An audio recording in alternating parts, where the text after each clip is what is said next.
Alright, I thought I'd talk for just a minute about interchangeable vise jaws. This is my main bench vise. It's not a great vise, a little Indian built Taskmaster, but it does the job. And when I first got it, the jaws on it, the only jaws it has, are these serrated type jaws, and they tend to dig into the work that I do and make unsightly blemishes in a lot of the metal parts I work on. So I took those over to the belt sander and flattened them out a little bit, and that helped some, but it was clear that there was going to be a need for some soft jaws and some jaws of different types for the various types of work I do. So I came up with an interchangeable system, which you just saw there. You pop them out, put them back in, and let me zoom you in and I'll show you the different jaws that I made and how I accomplished that. Okay, so this is the solution I decided to use. I didn't come up with this on my own. I'm sure I saw it somewhere, I just don't remember where, and adopted it for my own purposes. But as you look at the vise from the front, what I did was I drilled a hole in from the side into each of the bores where the original bolts for the vise jaws went. And here's a larger representation. That would be the hole where the vise, I'm going to call it the jaw pin, enters the vise. I drill a hole in from the side with a tapered bottom. It's just a standard drill, 118 degree pitch on the bottom there. And then I put a ball bearing in the hole with a spring behind it, and then I just covered that in with a plug.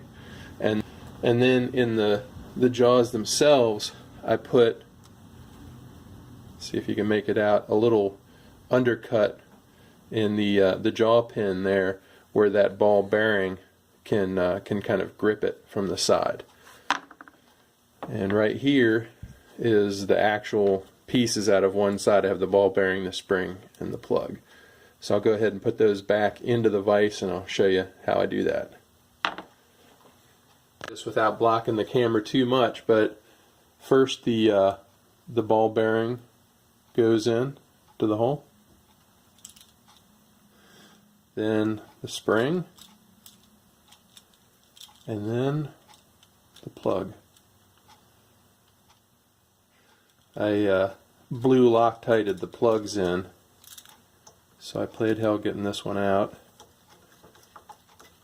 I figure I beat on my vise a lot, I didn't want them vibrating loose. And now the vise is ready to receive jaws of whatever type I want to put in there. So some of the various types of jaws that I made, of course, I converted the original jaws into the first set of removable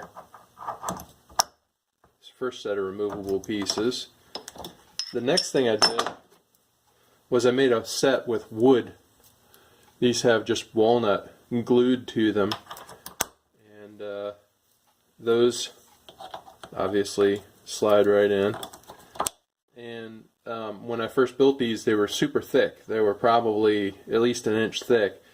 And when they get all chewed up like they are now, I would just take them over to the sander and I'd sand them flat again, and they'd be good to go. But at this point, I really need to put a flame to the back of this to break the glue bond and put some new pieces of walnut on there.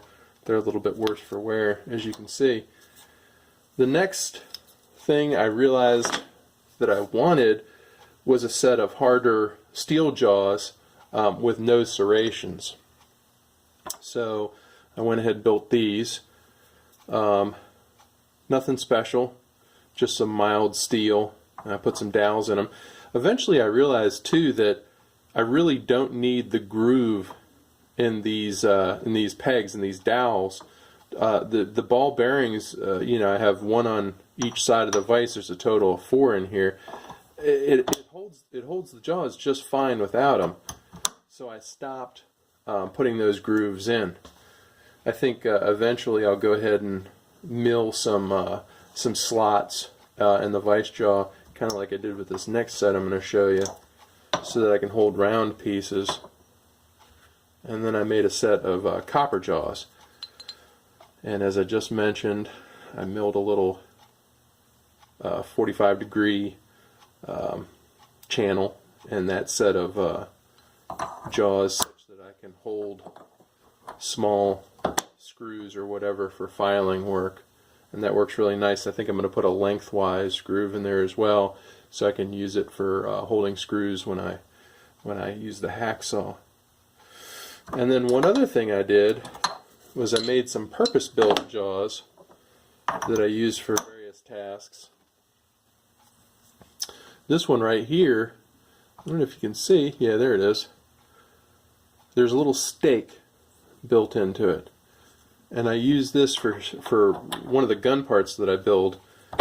When I put the pan on the plate, that's a lock plate there. When I put the pan on the plate, I like to stake.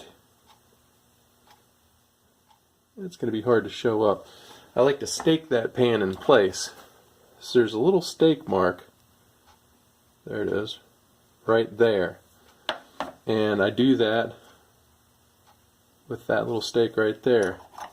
I line this up after that's installed, and it's right where I want it to be. And I can just squeeze it in the vise a little bit. I'm trying to do this without hitting the tripod here. And I can tighten it, and it swages that pan such that once I get it in place, it doesn't move. So that's one thing I do. And then another process that I can do on the other side of this, I use it for shaping springs. That jaw is turned around, and in the movable side of the vise, I can use it. See if you can see that. I can use it to put this little pinch and these little sear springs.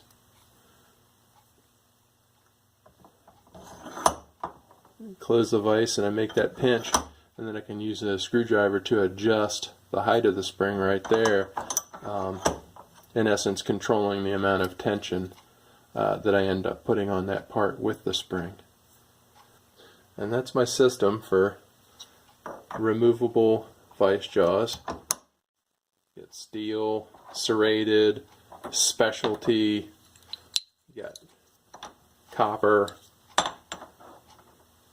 wood, you know, whatever it is that you need. So I hope that helps somebody. And with that, I'll sign off for now.